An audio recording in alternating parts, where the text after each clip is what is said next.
Operation Sindhur was not an end. It was just the beginning. खदशे का इजहार किया जा रहा है कि फिर से पाक भारत जंग हो सकती है और ये माजी की निस्बत इसके नतायज बहुत खतरनाक निकलेंगे और बड़े पैमाने पे हो सकती है। प्रधानमंत्री नरेंद्र मोदी ने सोशल मीडिया प्रोफाइल पिक बदल दी है।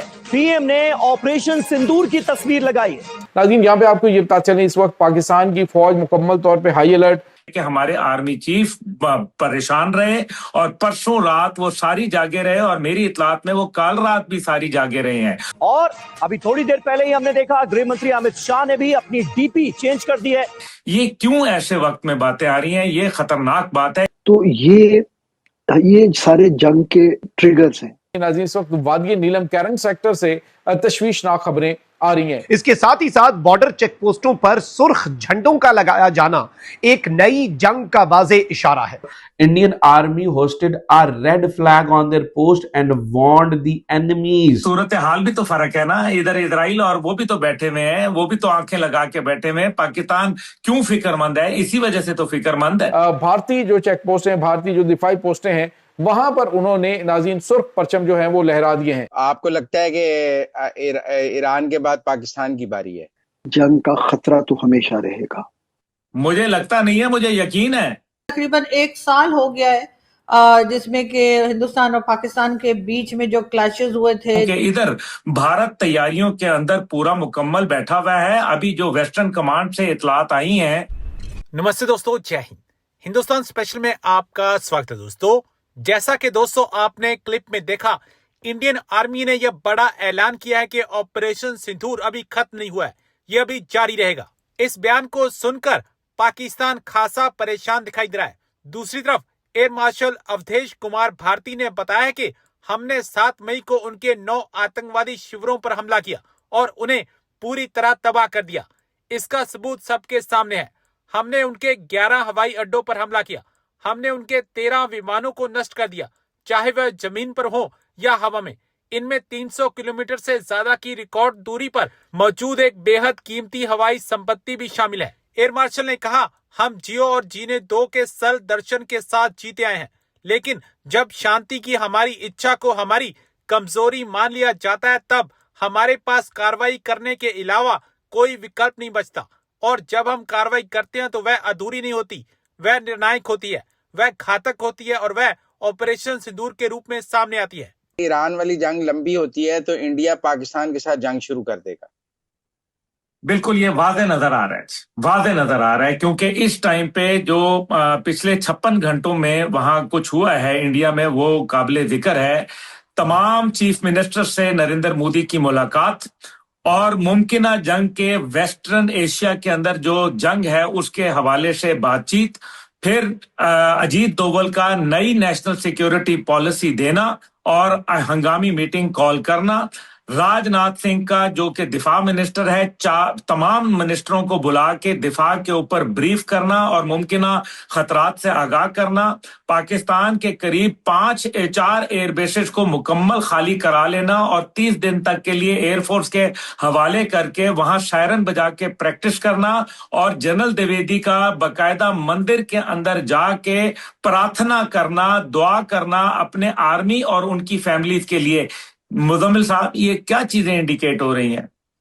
मुझे लगता है वो डरा रहे हैं कि हमारे आर्मी चीफ परेशान रहे और परसों रात वो सारी जागे रहे और मेरी इतलात में वो कल रात भी सारी जागे रहे हैं, क्योंकि इधर भारत तैयारियों के अंदर पूरा मुकम्मल बैठा हुआ है। अभी जो वेस्टर्न कमांड से इतलात आई हैं उसके अंदर जनरल द्विवेदी ने बाकायदा ये कहा है, ऐलान किया है कि हमें पिछली दफा दुश्मन को जो मजा चखाया था, इस बार हमारी तैयारी और हमारी कारकर्दगी और हमारी ऑपरेशनल सहूलियात पहले से कहीं ज्यादा है।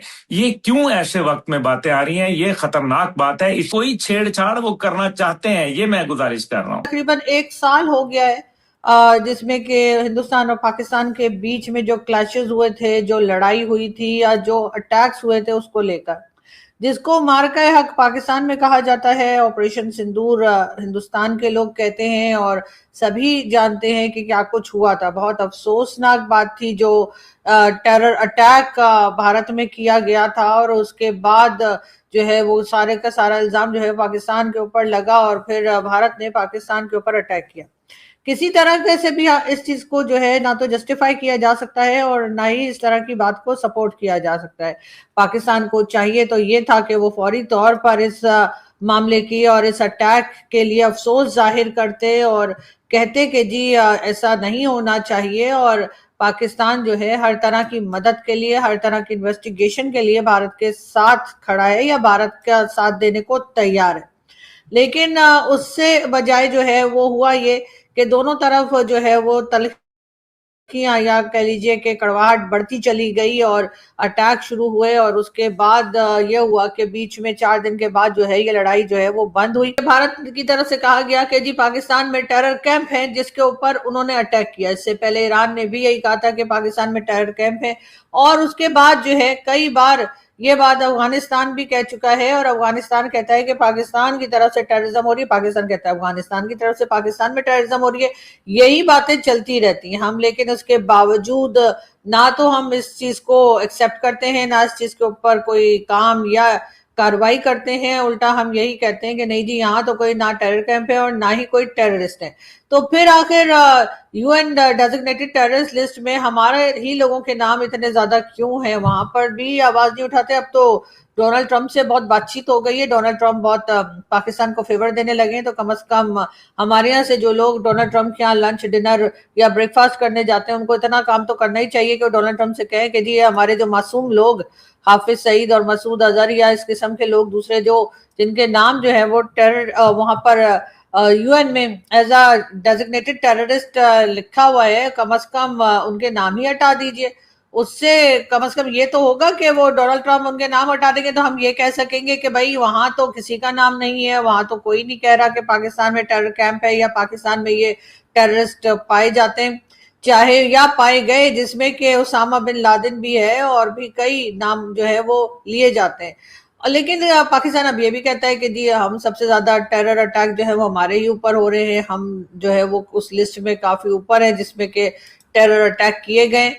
यकीनन नहीं होने चाहिए और अगर आप जैसे मैंने कहा कि एक प्रॉपर तरीके से कार्रवाई करेंगे इन लोगों के ऊपर जो कि टेररिस्ट कहलाते हैं, जिन्हें सारी दुनिया टेररिस्ट मानती है, लेकिन हमारे यहाँ इनको बहुत ही शरीफ लोग बताया जाता है, हमारे यहाँ इनको बताया जाता है जी ये तो बहुत ही अजीम लोग हैं और ये तो टेररिस्ट नहीं है। बल्कि अगर हमें अपने यहाँ कुछ कमी महसूस होती है कि कुछ टेररिस्ट हमारे यहाँ कम रह गए, 2-4 और होने चाहिए, तो फिर हम कनाडा भी पहुंच जाते हैं और वहां जाके खालिस्तान के जो लोग हैं या खालिस्तान का जो डिमांड कर रहे हैं वो उस तरह के टेररिस्ट जो कहते हैं कभी पार्लियामेंट उड़ा देंगे, कभी एयर इंडिया को अटैक कर देंगे, इस किस्म की बातें करते हैं, तो उनको भी हम सपोर्ट करने लगते हैं और अपने टीवी चैनल्स पे दिखाने लग जाते हैं।